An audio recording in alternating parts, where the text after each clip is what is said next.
Willkommen zurück bei Big Snack. Heute bereiten wir 2 verschiedene Soßen zu.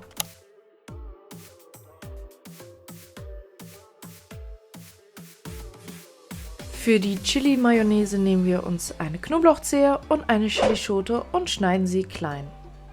Das Ganze geben wir in ein Behältnis, um es später mixen zu können. Dann geben wir 100 ml Mayonnaise hinzu.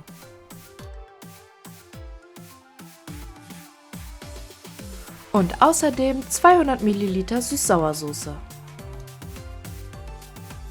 Abschließend dann noch ein Teelöffel Sesamöl und dann kann alles miteinander vermixt werden.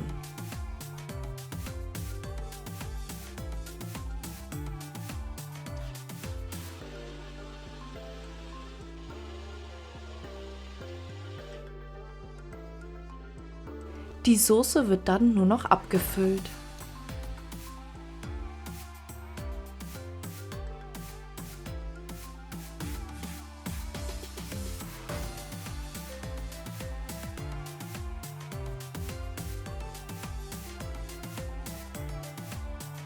Für die Creamy Avocado Soße nehmen wir uns eine gewaschene Zitrone und reiben etwas Schale ab.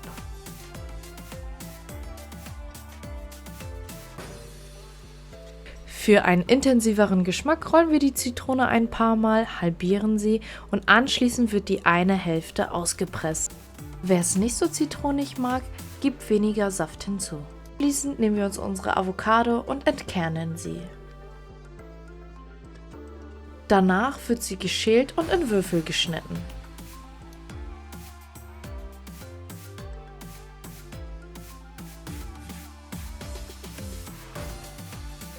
Auch das geben wir alles in ein Behältnis, um es später mixen zu können.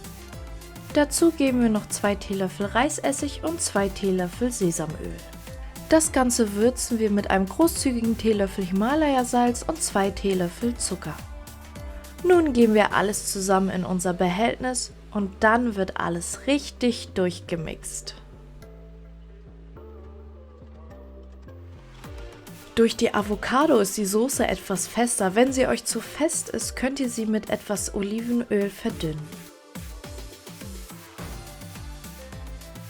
Zum Schluss wird auch diese Soße abgefüllt.